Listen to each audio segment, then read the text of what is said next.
Good evening, everybody. Sorry about that. Hope everybody's doing well.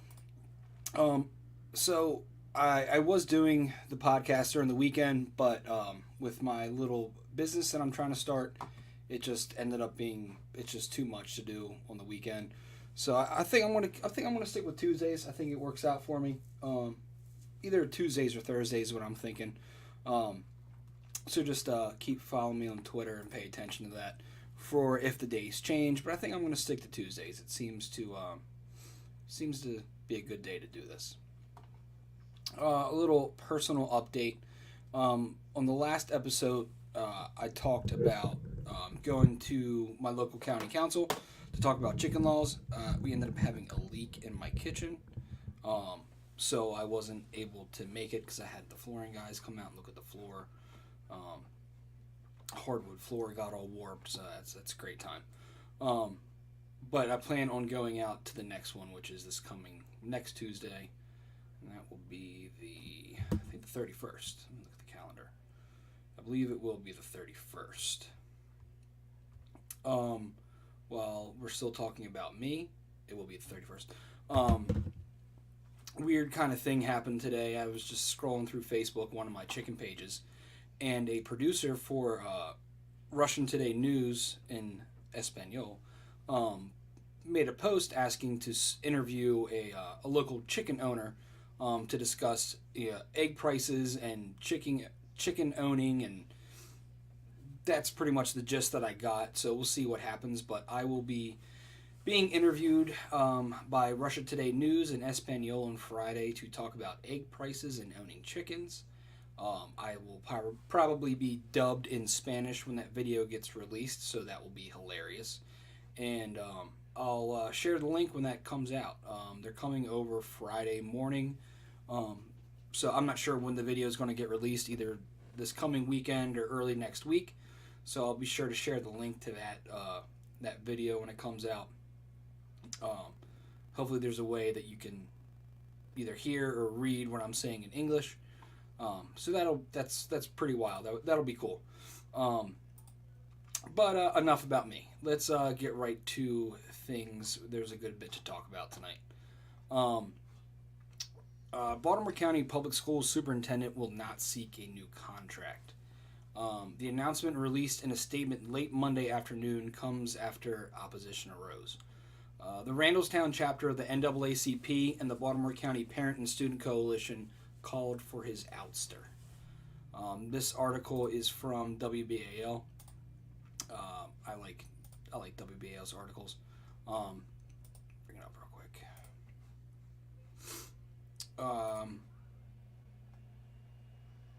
The Baltimore County Public School Council took a no confidence vote in Williams, citing what it's called is a lack of leadership skills and a disrespect towards members of the Board of Education, district staff, and parents. He has been on the job for 4 years, and not only are parents and staff disappointed with his performance, but so is the local chapter of the NAACP, citing bad test scores, a lack of discipline in the school system, and so he will not be searching or seeking out a contract extension for another 4 years. That was kind of big news here the other day. It's not something that happens very often, um, especially with the NAACP getting as involved and boisterous as they were. It just goes to show that a lot of people are getting fed up with a lot of the school system's bullshit, and a lot of the teachers are too. So that's an interesting article, and that's something to keep your eye on. Hopefully, Baltimore County can get a better superintendent going forward that will help the public school system, because it definitely needs it. Um, Anne Arundel County School Board. This is a night full of local school boards.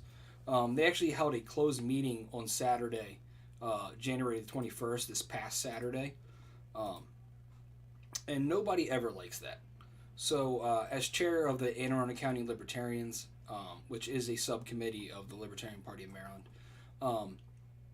I called out one of the board members, Corrine Frank, whose two kids don't even go to public school. So that's always interesting. So I called her out about the closed door meeting. I said, the Anne Arundel County Public School Board will be having a closed door meeting tomorrow. Great transparency from your elected officials. What gives Corrine Frank for Anne Arundel County? That is her Facebook name for her page. And she responded. She said, notification of the meeting was posted in compliance with the Open Meetings Act. You can find information here. And it's a bunch of bullshit. It's saying that they are allowed to have closed meetings, which is fine, but that's not the transparency that we want out of our local officials. We voted you into this job, and the public should have access to every meeting that you hold. So she didn't dispute that that they were having closed meetings. She's just saying that it was legal and that it was in compliance with the Opens Meeting Act. So typical politician bullshit that it did not answer my question. She didn't explain to me why they were having a closed meeting, what the meeting was even really about. And it's actually not even on their schedule. Let's see, pull it up right quick. They have a calendar that's to the public that they can see all their board meetings, and there's nothing for January 21st. They are actually holding a meeting. It just ended 28 minutes ago. It's a public hearing on the school board budget. They have another one on Thursday. But yeah, so they had this closed door meeting, no announcement prior. It was within I think 2 days is what it was of that act that they have to announce it, that they're having a closed door meeting.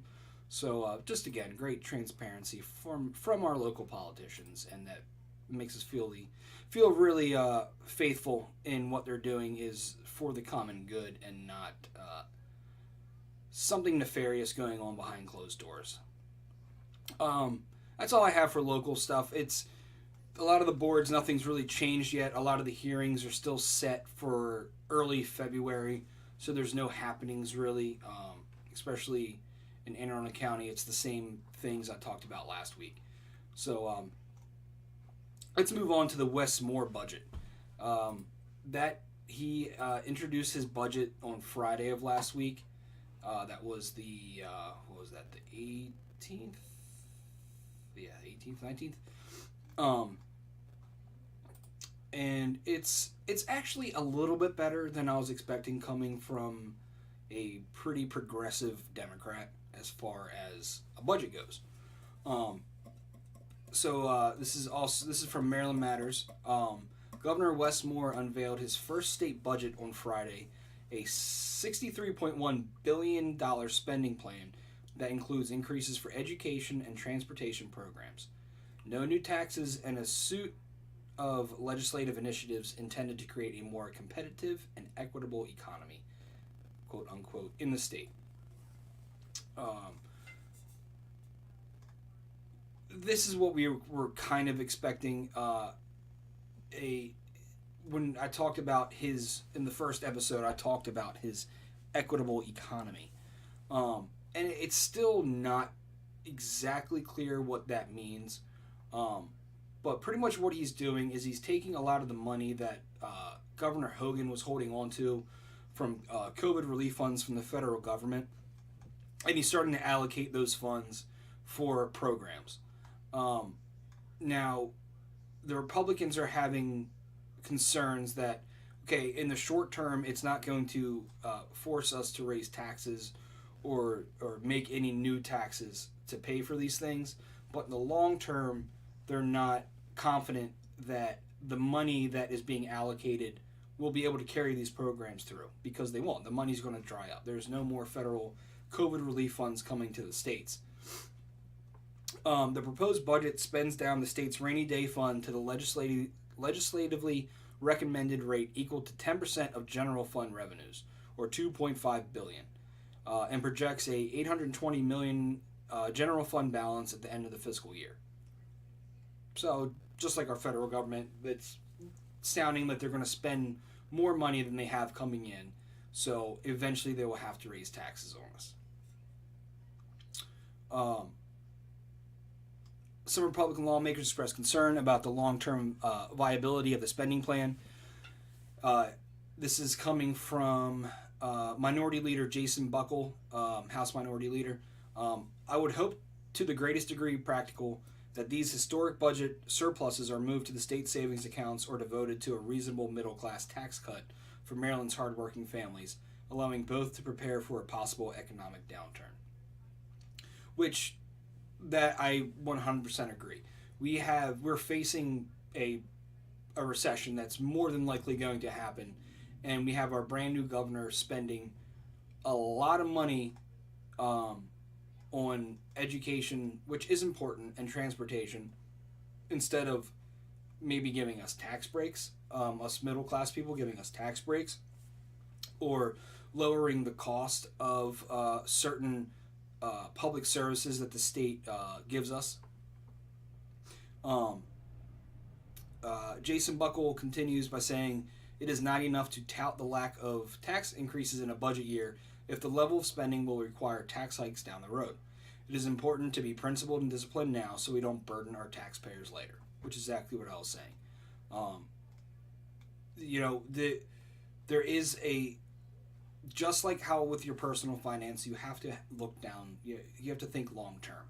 And Wes Moore is trying to, in his first 100 days, spend all of this money for all these programs that aren't going to last. You can't afford to keep them going. Two of Moore's major priorities in spending down the current reserves are education and transportation, like I said.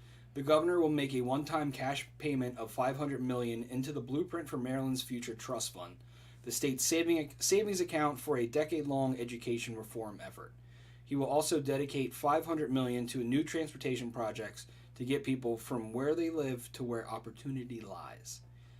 Moore declined to specify what projects would be funded, saying he wants those decisions to lie with his new transportation secretary, who actually was recommended today. I don't have, let me see.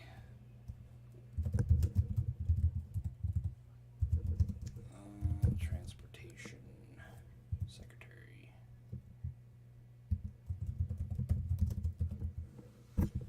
Actually just got announced today. And he was the former Metro general manager. This is the Washington Post. Paul Weidfeld. Yeah. Washington Post won't let me look at it. But I got the name, so that's all that matters.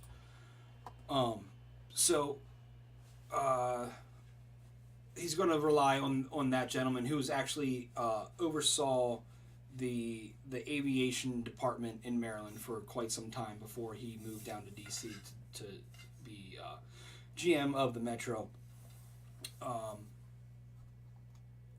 The article continues by saying, adding to the effort to strategically invest, Moore said he hoped the transportation boost would be matched with additional federal funding.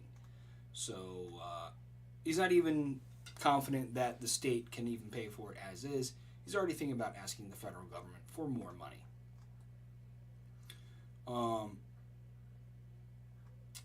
As far as this education goes, the $500 million Blueprint payment is in addition to fully funding the state's public schools at $8.8 billion, a 10% increase from the current year.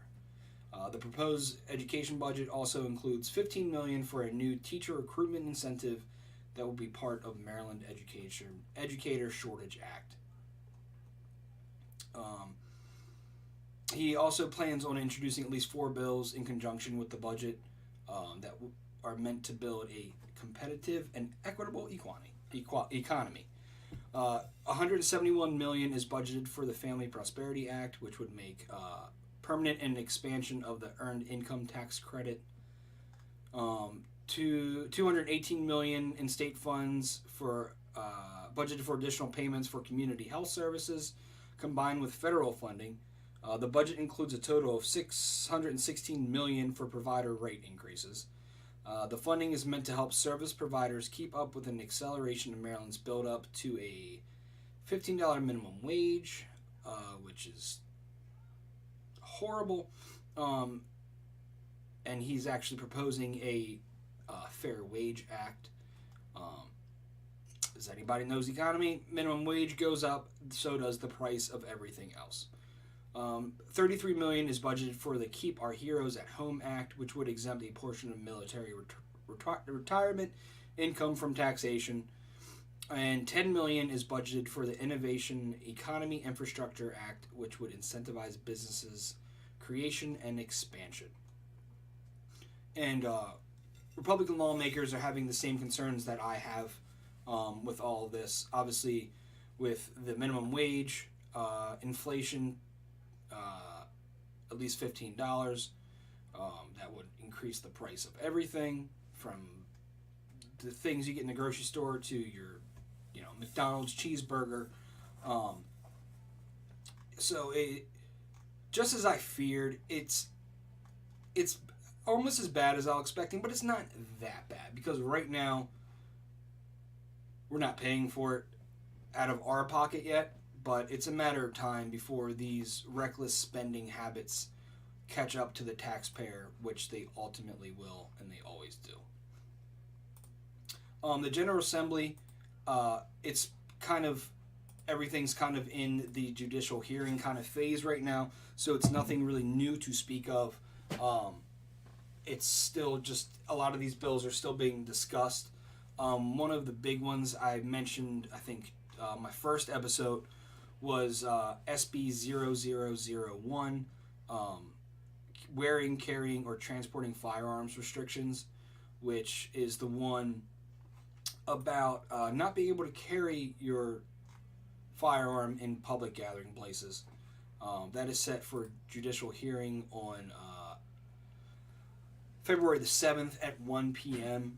I have the link in the show notes for the Maryland General Assembly for the Senate, so you can just follow that link, click on the bill, and then it will take you to the actually YouTube channel is where they air it, and you can listen to that judicial hearing.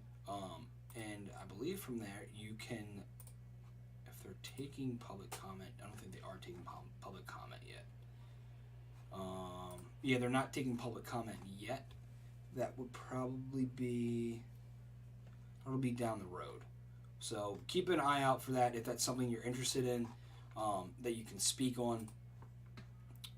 I'm sure I already talked about FPC having a lawsuit lying in waiting for that to go through. If it does, there will be a lawsuit and it will be challenged in court and hopefully overturned, because it is 100% unconstitutional. While on the topic of guns in Maryland, I don't think I've talked about this yet, and it's been ongoing for quite some time, is FPC is trying to overturn Maryland's assault weapon ban, and under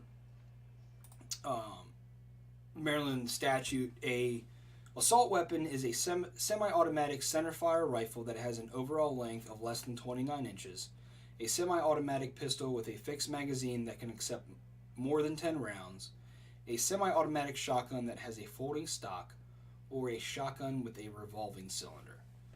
So that's what, under statute, Maryland defines as an assault gun or assault weapon. And I know in order to have an AR-15 in Maryland, it has to be a heavy barrel, or it's considered an assault weapon. We can't have AKs, most AK caliber firearms in the state, especially in 7.62 by 39. So hopefully this gets overturned so we can all get AKs, because they are a blast to shoot, and 7.62 is a chunky boy that will vibe check anybody. Okay, and I actually have the link for the lawsuit right here. As of the latest update on the FPC website was from December 6th, and they are still in oral arguments. and this is in the Fourth Circuit Court of Appeals. It's FPC versus Brian Frosh, pretty much. Who's Attorney General of Maryland, who is now not, but Sheriff of Baltimore County, Jim Fredericks, who was the Sheriff of Anne Arundel County. So I'm sure this is going to pick back up once the newly elected defendants get into office and they can get their feet underneath of them. I'm sure this will pick right back up. So I will share the firearm policy link to that so you can keep up on that. And as far as local and state goes, that's pretty much it. That's relatively exciting. It's kind of in legislation's in a phase right now where it's just a lot of oral arguments, judicial hearings. Nobody's making any decisions right now. There's no amendments being made to any bills that have been introduced yet. So it's kind of on a slow roll right now. So give it another month, give it another month and a half, and it'll start getting more contentious. It'll start getting more interesting. They'll start airing more of these judicial hearings and public comments and things like that. So just stay tuned. If you find one that you're interested in, just keep track of it the best you can. As far as the gun laws go, Maryland Shall Issue has a great tracker for all the gun laws in Maryland. If you give them a follow on Twitter, or you even better become a member, their minimum membership is $25 a year, and you get access to their meetings, and you actually get access to a bunch of ranges that you don't have to pay money to get into. You just pay an entrance fee, and you're already a member to these gun clubs. So that's MSI is definitely a good thing to get into if you're into firearms, shooting firearms, and you live in Maryland. So we're going to move on to some national stories. We have a good bit of national stories, and being over a week since I've talked about it, there's a lot going on. On top of Biden and his classified documents being found, as of today, Mike Pence now has classified documents that he found in his home. And Lindsey Graham has a bunch of Chick-fil-A wrappers. I'm not going to harp on this too much. I just want to bring it up. I feel like I have to talk about it because it sounds to me like everybody's starting to have confidential or classified documents come out that they are in possession of to maybe make Biden not look so bad and Trump not look so bad. Everybody's got them. You get a classified document, you get a classified document, and Lindsey Graham gets Chick-fil-A wrappers on his floor. You should pick those up, Mr. Graham. That's nasty. So this actually came out this morning. A lot is happening in the past 24 hours as far as the war in Ukraine goes. The U.S. agreed to send Abrams Tanks to Ukraine, which will force Germany's hand to send their Leopard tanks to Ukraine. Poland also has Leopard tanks, so they are more than likely to follow suit. I have a link here. It's from Reuters, but I reached my article limit for the month, so I have it archived, and I will have the archive link in the show notes so that you can read it yourself. Originally, the U.S. was saying that they weren't going to send tanks to Ukraine, but something happened. We don't know what. They're not telling us. Something happened, though, that they will eventually send dozens of M1 Abrams tanks to Ukraine, two U.S. officials told Reuters on Tuesday. Such a decision by the United States would come just days after Washington argued against sending the Abrams, despite demands from Kiev and public pressure from Berlin as it faced calls to send German-made Leopard battle tanks. The official, speaking on condition of anonymity, said an announcement could come as early as Wednesday. It came today, on Tuesday. They added that the Abrams would likely be procured through a fund known as the Ukraine Security Alliance Initiative, which allows President Joe Biden's administration to get weapons from industry rather than existing U.S. weapon stocks. One official said, it would be possible that the Biden administration could use the USAI process to buy the Abrams from allies who have them, refurbish them, and then send them to Ukraine. If that's a process, then we're looking at weeks to almost months before those Abrams tanks actually make it over to Ukraine. So we'll see if that's what actually happens. Based off of another article that I have right here, that hundreds of Ukrainians are being killed in action daily. Comes from the BBC. They're saying at least 13,000 Ukrainians have died during the war, and they're looking at anywhere from, according to this source, 1 to 200 soldiers are dying daily in Ukraine. It doesn't say how many Russians they believe are getting killed daily, but from other sources that I haven't confirmed but have read, it's looking like Russia is losing much less than Ukraine on a day-to-day basis. So, that being said, it wouldn't surprise me if the U.S.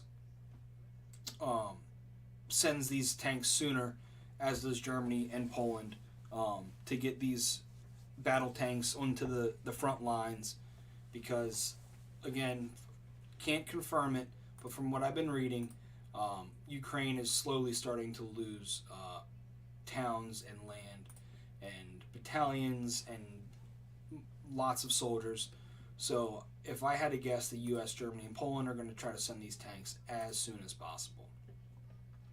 On top of Ukraine not doing so hot as far as losing a lot of soldiers on a day-to-day basis, Zelensky called for the conscription of men 45 to 50 years old. And conscription isn't just, here's a letter, show up here. It's, we're coming into your house, we're pulling you from your house at gunpoint and forcing you to fight for us. As far as morality goes, that doesn't seem like a soldier who will want to actually fight. So it sounds like it's starting to get kind of desperate over in Ukraine, especially now that winter's set in. Food supplies are getting tight. There's infrastructure losses from the Russian forces that have rendered people without electricity, without running water. There's starting to be protests in Kiev against the Zelensky administration. We have Zelensky administration officials that are resigning left and right. Actually, 5 different towns / cities have lost their mayors. They were forced to resign as of today. It was 5 of them. So all in all, Ukraine it just seemed like it just happened out of nowhere. That it's starting to come out that Ukraine isn't winning this war, like they've been saying for the past 6-7 months. So definitely keep your eyes on that. Definitely see if there's any desperation either from the U.S. in giving them more aid, or Ukraine desperately asking other European countries for help.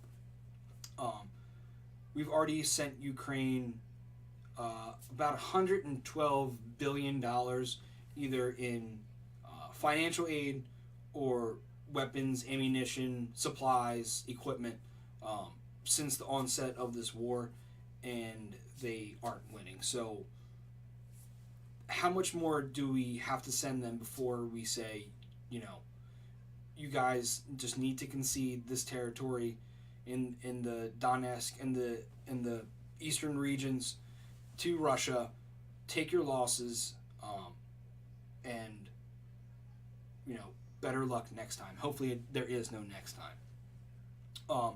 Also, we have sent troops, the 101st Airborne, to Romania, so they are poised. They could potentially attack Russian troops in Crimea at any point in time. They're just a hop and a skip away from Crimea, so hopefully that doesn't come to fruition if Ukraine asks us to, or Russian forces keep advancing as they are right now.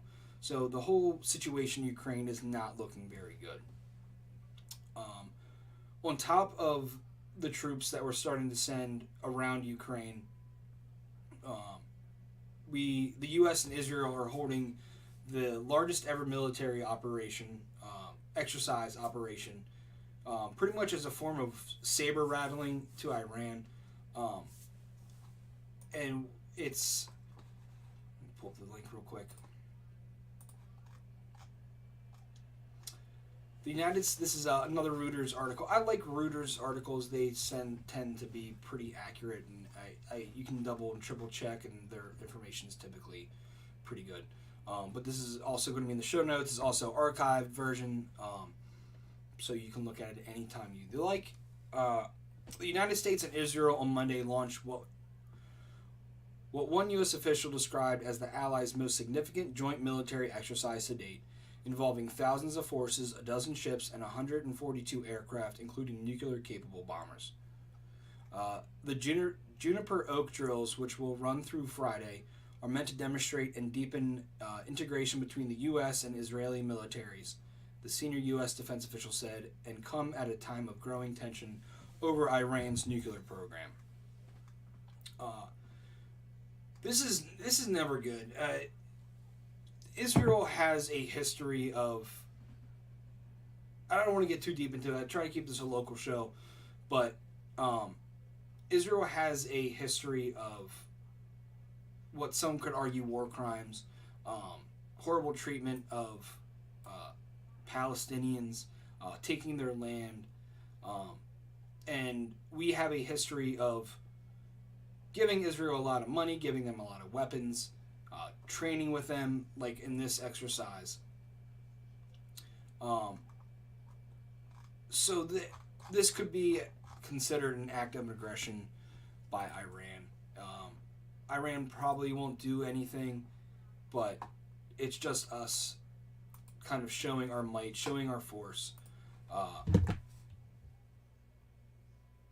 and trying to start something, honestly. We have a way of doing that in this country. Is this our country in Israel? We like to start shit. Sorry, I'm checking Twitter. I don't get Twitter comments on the feed here. I only get YouTube, so I gotta check it periodically. But that's pretty much all I have for tonight. A lot of international news going on right now that are really big stories, so I kind of spent more time on that than I usually do. And I have another one that I forgot to write down. We had 3 mass shootings in California. I'm sure everybody knows. It's a total of 17 people between the 3 shootings that have lost their lives in California, different areas of California. So we already have Gavin Newsom saying that the Second Amendment needs to get repealed and that it's causing bloodbaths and all this. So get ready for that rhetoric to come around again, that the Second Amendment either needs to be ratified, it needs to be abolished. They need to come house to house and take our guns, which is never going to happen. If I had to guess, by the 5th house they got to, they're going to change their mind. So definitely keep your eye on that. That's going to be an ongoing story this week.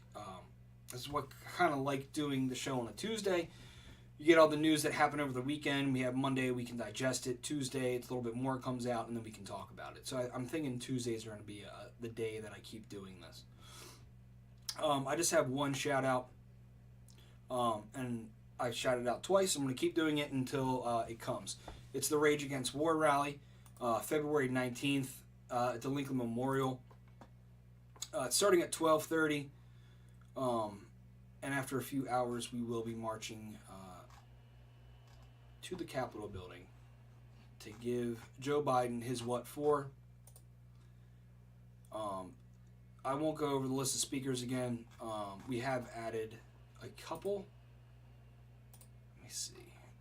We have added, since the last time we spoke, we have added Tara Reid, who is an author, actress, former Senate aide, and producer of The Kim Iverson Show. Diane Sayre, musician, activist, and candidate for U.S. Senate in New York. And Scott Ritter, who is a former United States Marine Corps intelligence officer and UN Special Commission weapons inspector. And yeah, so that's who we've added so far. If you can, please go to rageagainstwar.com and scroll on down to the donation page. It's after listed demands, and go down to support the rally. We've added a graph of the daily total of donations that we're getting daily, and it's amazing what kind of donations we're getting. But we need more. Unfortunately, stage costs are expensive. We have to have porta potties. We have to have all these things in order to practice our First Amendment rights. So really, do we have a First Amendment if we're required to pay all of these services in order to hold this rally? That can be argued another time. So if you can, please go make a donation. Any little bit helps. I believe the minimum is $5 to make a donation. We were getting a bunch of $1 donations of people kind of just, it was one person really, that was kind of trying to troll us, and it kind of was gunking up the website, the Give Butter donation page was kind of gumming it up a little bit. So please go if you can, donate. Again, if you're in Maryland, we are organizing buses, so keep an eye and ear out for that. We'll probably have a couple pickup locations. It's a local libertarian who owns a bus company who will be supplying the buses and the drivers free of charge.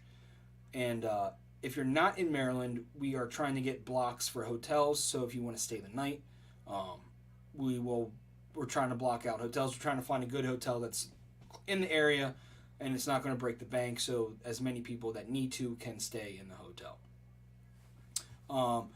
With that being said, that's all I have for tonight. Didn't quite make it to 45 minutes, but hey, that's okay. We rolled through it.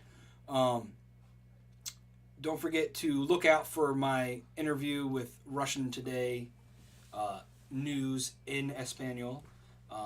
You can watch me be dubbed in Spanish. I hope I'm dubbed in Spanish. I hope it's not subtitles. That will be so much more fun. And hopefully you get to see some of my chickens. If you follow me on Twitter, you probably know Penguin. A lot of people know my Penguin. She's a golden spangled Appenzeller Spitzhauben. That's a mouthful, but she is they're a relatively rare breed. They almost reach extinction. They're one of the oldest breeds of domesticated chickens.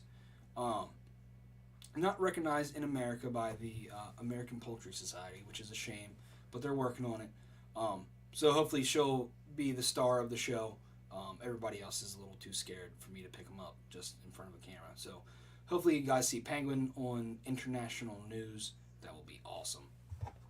One more thing. I know this podcast is getting just started, but if anybody or you know anybody that might be interested in sponsoring the show, that would be amazing. Have them reach out to me on Twitter, either my personal Twitter, BK2 for Maryland, or the podcast. You can also I think you can message me on YouTube. I'm still not fully privy to everything that YouTube does. I'm not sure if you can, or you can comment on the video and I'll check it and I'll see it. So either way, reach out if you have interest in sponsoring the show, and we can figure out prices. I have no pricing kind of figured out yet, but I would like to get a better camera. I'd like to get a better microphone so I can give you the best show as possible. With that being said, that is all I have for tonight. Thanks everybody for watching, and I'll see you next week.